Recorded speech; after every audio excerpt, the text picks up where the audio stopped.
आज के इस वीडियो में मैं एक आपके साथ वैल्यू ओरिएंटेड फंड डिस्कस करने वाला हूं, जो कि वैल्यू ओरिएंटेड फंड है। जो लोग भी वैल्यू ओरिएंटेड फंड ढूंढ रहे थे उनके लिए ये वीडियो काफ़ी खास होने वाला है। तो आज है हमारी सीरीज़ का डे 7, जिसमें मैं यहाँ पे वैल्यू ओरिएंटेड फंड आपके साथ डिस्कस करने वाला हूँ, जिसका नाम है SBI Contra direct plan growth. आप सबने इस फंड का नाम सुना होगा, बहुत से लोग इसमें इन्वेस्ट भी करते होंगे। तो जो लोग इन्वेस्ट करते हैं वो भी इस फंड को देखिए, और जो इन्वेस्ट नहीं करते हैं तो आपको एक वैल्यू ओरिएंटेड फंड क्या होते हैं वो समझ में आ जाएगा।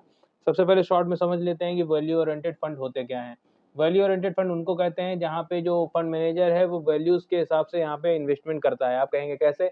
देखिए, जैसे कि हमने मान लिया कि ABC कोई कंपनी है, उसका आज वैल्यूएशन जो मार्केट की वैल्यूएशन है, जो मार्केट में उसी के कंपैरिजन में अदर कंपनीज़ हैं उससे लो चल रही है।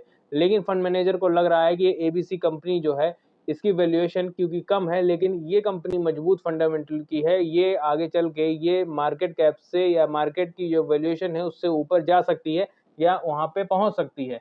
लेकिन वैल्यूएशन आज कम है, तो हमारे पास एक अपॉर्चुनिटी है इसमें इन्वेस्ट करने की, तो वो उस तरीके के जो कंपनीज़ हैं उनमें इन्वेस्ट करता है। इसी को हम वैल्यू ओरिएंटेड फंड कहते हैं।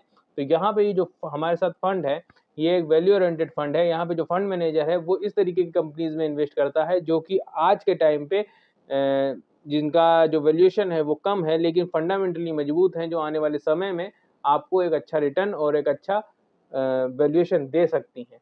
तो आई होप आपको बात क्लियर हो गई होगी। फंड की तरफ बढ़ते हैं। SBI Contra direct plan growth fund की मैं बात कर रहा हूँ। इसके अगर हम NAV की बात कर लें तो 415.97 की यहाँ पे NAV देखने को मिलती है। NAV नेट एसेट वैल्यू, जो यहाँ पे डिसाइड करता है कि आपको किस रेट में यूनिट एलोकेट की जाएंगी, किस रेट में आपको यूनिट यहाँ पे मिलेंगी, उसको हम नेट एसेट वैल्यू या फिर NAV कहते हैं। आगे बढ़ते हैं। यहाँ पे अगर आप फंड हाउस की बात करें तो SBI म्यूचुअल फंड इसका फंड हाउस हो जाता है। लॉन्चिंग डेट जनवरी 2013 है। Benchmark Nifty 500 value 50 total return index यहाँ पे ये बेंचमार्क इसका हो जाता है। 500 कंपनीज में से 50 वैल्यूज कंपनी की, जो 50 कंपनी यहाँ पे छांटी जाती हैं जिसमें आपका पैसा यहाँ पे बेंचमार्क किया जाता है। 16.88 का यहाँ पे रिटर्न प्रोवाइड किया है इसने अभी तक। और अगर हम फंड के कैटेगरी की बात करें तो वैल्यू ओरिएंटेड फंड है, जैसे मैंने आपको बताया। एक्सपेंस रेशियो 0.62 का है, जो कि कैटेगरी एवरेज से काफ़ी कम है। वहीं पे ओपन एंडेड ये फंड है। फंड साइज 45,495 करोड़ का इसका फंड साइज हो जाता है। रिस्क ग्रेड लो है और रिटर्न ग्रेड हाई है। तो यहाँ पे आपको रिस्क कम मिलेगा और रिटर्न अच्छा मिलेगा। मिनिमम इन्वेस्टमेंट 5,000 से स्टार्ट कर सकते हैं। SIP में इन्वेस्टमेंट 500 से स्टार्ट कर सकते हैं। मिनिमम विड्रॉल यहाँ पे 500 का भी आप यहाँ पे मिनिमम विड्रॉल कर सकते हैं। एक साल के अंदर में पैसा रिडीम करते हैं तो 1% का आपको यहाँ पे एग्जिट देना पड़ेगा।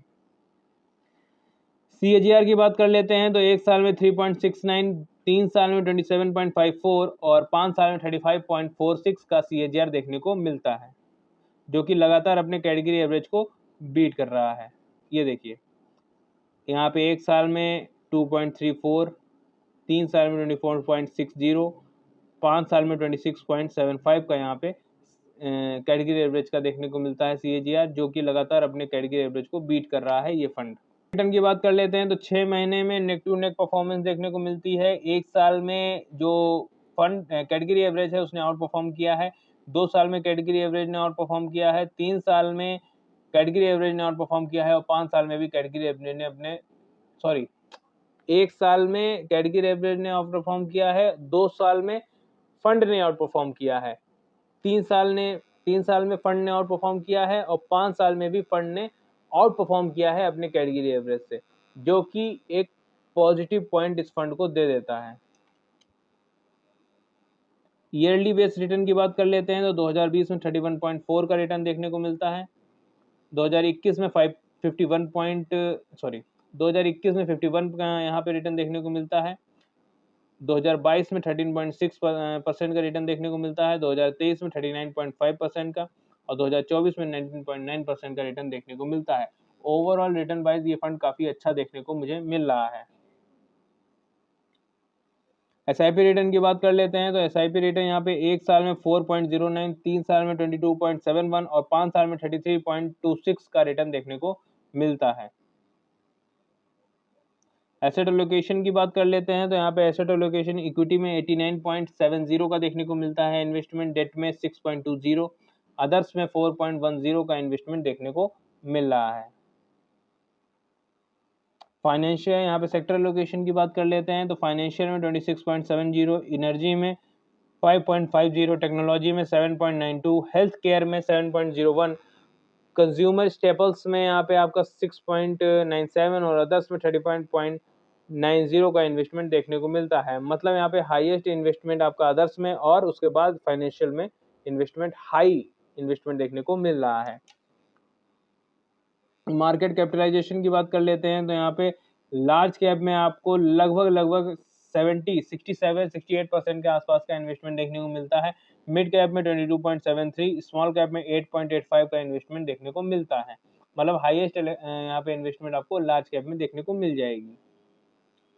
हाईएस्ट एक्सपोजर की बात कर लेते हैं तो मई 2025 के हिसाब से यहाँ पे HDFC बैंक में 8.65 का यहाँ पे हाईएस्ट एक्सपोजर देखने को मिलता है, जो कि अप्रैल 2025 में HDFC बैंक में 8.83 का एक्सपोजर देखने को मिल रहा था, जो कि थोड़ा सा कम किया गया है। रिस्क रेशियो यहाँ पे देखते हैं तो स्टैंडर्ड डेविएशन यहाँ पे और बीटा आपको यहाँ पे लो वॉलेटिलिटी शो करता है, जो कि यहाँ पे लो वॉलेटिलिटी फंड दिखा रहा है। साथ ही Sharpe ratio, Treynor ratio, alpha आपको यहाँ पे रिस्क एडजस्टमेंट दिखाते हैं, जो कि यहाँ पे सभी पॉजिटिव देखने को मिल रहे हैं। रिटर्न वाइज भी अपने कैटेगरी एवरेज को बीट कर रहा है। तो मतलब ये फंड की अगर हम बात करें, कंक्लूजन की अगर हम बात कर लेते हैं तो यहाँ पे ये फंड रिटर्न वाइज भी एक बेहतर परफॉर्मर है, अपने कैटेगरी एवरेज को बीट कर रहा है। दूसरा यहाँ पे अगर रिस्क रेशियो की बात कर रहे हैं तो यहाँ पे रिस्क रेशियोज भी सारे इसके बेहतरीन देखने को मिलते हैं। तो जो लोग भी वैल्यू ओरिएंटेड फंड देखते हैं, जो लोग भी वैल्यू ओरिएंटेड फंड ढूंढ रहे थे, उनके लिए बेस्ट ऑप्शन ये हो जाता है। तो यहाँ पे अगर आप एक वैल्यू ओरिएंटेड फंड ढूंढ रहे थे तो आपके लिए एक अच्छा ऑप्शन है, आप इसमें इन्वेस्ट कर सकते हैं।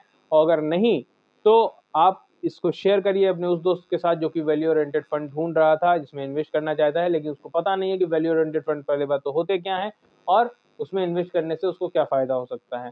तो इसमें आप एक ऐसी कंपनी में इन्वेस्ट कर सकते हैं जिसका पी रेशियो आज कम है, लेकिन फंडामेंटली मजबूत है और लॉन्ग टर्म में आपको अच्छा रिटर्न दे सकती है। जिसमें मैंने आपको एग्जांपल दिया HDFC बैंक में, आप यहाँ पे अच्छा एक्सपोजर देखने को मिलता है। तो यहाँ पे हो सकता है या आप खुद चेक करिए कि इसमें आपको पी रेशियो कम मिलेगा। तो आई होप आपको सारी बातें क्लियर हो गई होंगी। फंड अच्छा लगा है, जानकारी पसंद आई है तो लाइक करिए, चैनल को सब्सक्राइब करिए, नोटिफिकेशन बिल को दबा दीजिए, क्योंकि ये सीरीज 21 डेज की है। अभी यहाँ पे 7वां दिन ही ये हुआ है। आने वाले समय में, आने वाले डेज में और भी बेहतरीन फंड खुलने वाले हैं और भी बेहतरीन फंड के बारे में हम जानने वाले हैं। तो वो वीडियो आपसे मिस ना हो, इसके लिए नोटिफिकेशन बेल का दबाना आपके लिए बहुत महत्वपूर्ण हो जाता है। मिलता हूँ नेक्स्ट वीडियो में। धन्यवाद।